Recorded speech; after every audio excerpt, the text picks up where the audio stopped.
Hi, Blue. Today's video will be on mathematics. Mathematics is basically competitive exam. So you can say it is for competitive mathematics. আজকে ভিডিওতে থাকছে basically লাভ ক্ষতির অঙ্ক, ক্রয়মূল্য বিক্রয়মূল্যের অঙ্ক, এবং যারা ইদানিং কালে ট্যাগ দিতে যাচ্ছে even for other competitive exam তো টিপিএসসি, টিসিএস, এসএসসি, এগুলোর জন্য এটা খুবই important, even for banking too. অর্থাৎ তাহলে আজকে আমরা যেটা করবো, ক্রয়মূল্য বিক্রয়মূল্য এই ব্যাপারটাকে সহজভাবে বুঝে নেব। নেক্সট ডেটে আমরা অনুশীলনী ধরে ধরে বিভিন্ন অঙ্কগুলো ধরে ধরে বিভিন্ন সিচুয়েশনকে ধরে ধরে আমরা প্র্যাকটিস করবো, right? That you can understand more easily.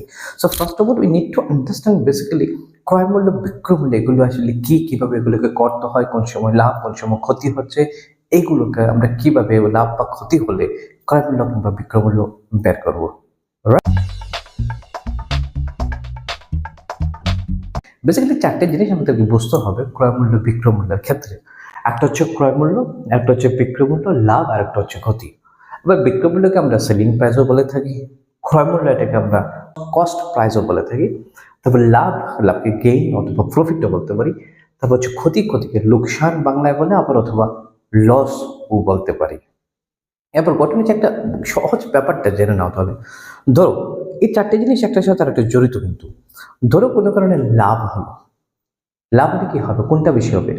তাহলে কি হচ্ছে, লাভ কোন সময় হচ্ছে? কোনো একটা জিনিস কেনার পর তুমি কি করলে, বিক্রি করলে, বিক্রি করার পরেই তো তুমি বুঝতে পারলে লাভ কি ক্ষতি হয়েছে। ধরো একটা আমি যে কোনো একটা প্রোডাক্ট আমি 100 টাকায় কিনেছি, কেনার পর আমি 120 টাকায় বিক্রি করেছি। কিনেছি 100 টাকা দিয়ে, বিক্রি করেছি 120 টাকা দিয়ে, তাহলে আমার কি হয়েছে, লাভ কি লোকসান হয়েছে? লাভ হয়েছে, রাইট? কত টাকা লাভ হয়েছে? 100 টাকায় কেনা, বেচা 120 টাকায়, তাহলে 20 টাকা আমার লাভ হয়েছে। Fine, very easy. এবার ঘটনা হচ্ছে যদি লাভ হয় তাহলে এই বিক্রয়মূল্য ক্রয়মূল্য এই দুটোর থেকে কোনটা বেশি হয়? লাভ হলে বিক্রয়মূল্য বেশি হয়, কোনটা কম হয়?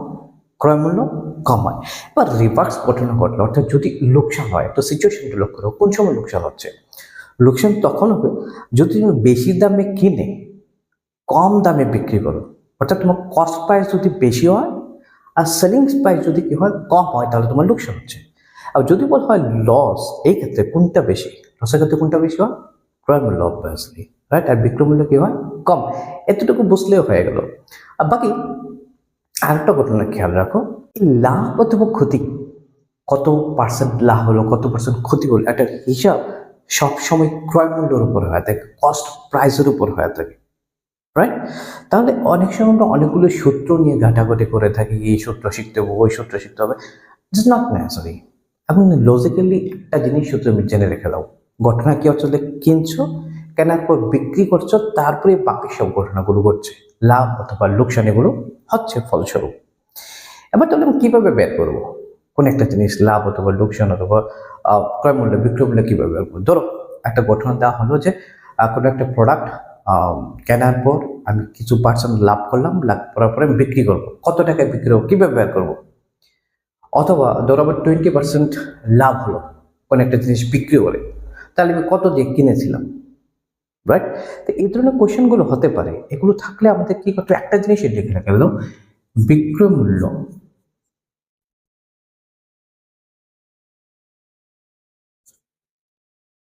অথবা সেলিং প্রাইস। এই বিক্রয় মূল্যকে আমরা কি বলতে পারি? Selling price. এই বিক্রয় মূল্যকে আমরা কিভাবে পাচ্ছি? কি হচ্ছে তাহলে আমাদের? লাভ হতে পারে, ক্ষতি হতে পারে। কোন একটা পার্সেন্ট লাভ হবে, যদি লাভ হয়, ধরো 10% লাভ হয়, এর মানে কি তাহলে 100 টাকায় যদি কেনা হতো তাহলে 110 টাকা তাহলে বেচা হবে, এই তো 10% লাভ। 10% মানে কি 100 টাকায় 10 টাকা লাভ, তাই তো? যদি ক্ষতি হয় 10%, তাহলে কি হবে, 100 টাকায় কেনা কিন্তু কম এবার বেচা, অর্থাৎ 90 টাকায় তাহলে বেচা। ক্লিয়ার?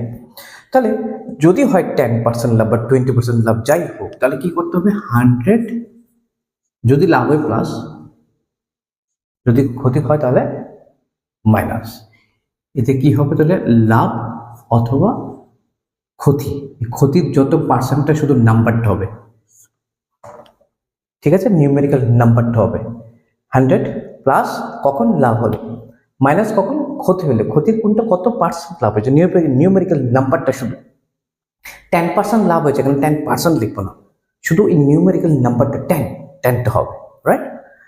নিচে হবে যেহেতু পার্সেন্টের ব্যাপার, তাই কি হচ্ছে নিচে 100 এবং কার থেকে হচ্ছে লাভ ক্ষতি বললাম ক্রয় মূল্য থেকে ইন্টু কি হবে তাহলে ক্রয় মূল্য অথবা আমরা এটা বলি কস্ট প্রাইস বাস হয়ে গেল এই একটা সূত্র যদি আমরা জানতে পারি বাকি সব আমরা জানতে পারবো রাইট কত পার্সেন্ট লাভ হয়েছে কিভাবে বের করবো লাভ পার্সেন্ট কিভাবে বের করবো টোটাল লাভ জানতে হবে লাভ কিভাবে জানবো লাভ যদি হয় কে বেশি হয় বিক্রয় মূল্য বেশি হয় ক্রয় মূল্য কম তাই কিভাবে বের করবো কত লাভ হয়েছে একটা থেকে একটা ম্যানেজ করে দিলেই হলো 100 টাকা বিক্রি করে আমার কি হয়েছে 20 টাকা লাভ হয়েছে এর মানে ক্রয় মূল্য কত তাহলে 100 - 20 অথবা আমি 80 টাকা কোনো জিনিস কিনে 120 টাকায় বিক্রি করেছি কত লাভ হলো একটা থেকে একটা মাইনাস করে দিলেই হলো 120 - 80 120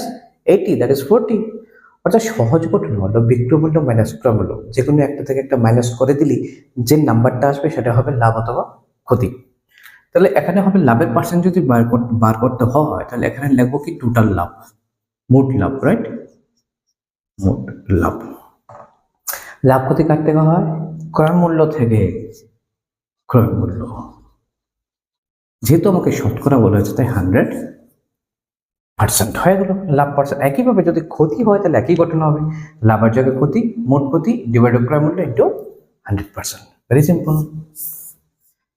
এই দুটো শুধুমাত্র সূত্র যদি করে নেই একটু বুঝে নেই বাকি যা অঙ্ক রয়েছে এগুলো খুব আরামসে খুব সহজে করে নেওয়া যায় অনেকে বলতে পারে খুব কঠিন এই বিক্রয় মূল্য ক্রয় মূল্য একদম না what is that you just need to understand the problem that is the main thing যদি একবার বোঝা যায় প্রবলেমটা তাহলে করা একদম সহজ বাকি জিনিসটা প্রশ্নের মধ্যেই থাকে it just need to understand what they have said if you can understand this যদি এই ব্যাপারটাকে ধরা যায় দ্যাট ইটস ভেরি নেসেসারি তাই আমি বলে থাকি আসলে অঙ্ক করে বলে আর কিছু নয় কথায় যে জিনিসগুলো রয়েছে এগুলিকে অঙ্কে শুধুমাত্র কি করে লেখা অঙ্কে লেখা রাইট আগে ছোটবেলায় থাকতো না 1,30,203 1,30,203 এটাকে কিভাবে লিখবো অঙ্কে সেম থিং হিয়ার অঙ্কে কিভাবে লিখতে হবে আবার ভাষায় রয়েছে প্রবলেমটাকে অ্যানালাইজ করতে হবে ইউ নিড টু আন্ডারস্ট্যান্ড তারপর এটা কি করতে অঙ্কে কনভার্ট করতে হবে আর তারপর তো কতগুলি শুধুমাত্র ক্যালকুলেশন রয়েছে plus minus division multiplication that's it right so I think you will understand better so চলো নেক্সট ভিডিওতে আমরা ডেসক্রাইব করছি প্রবলেমগুলো নিয়ে একটা একটা করে and it will be very much helpful for you I think so keep watching and always keep practicing thank you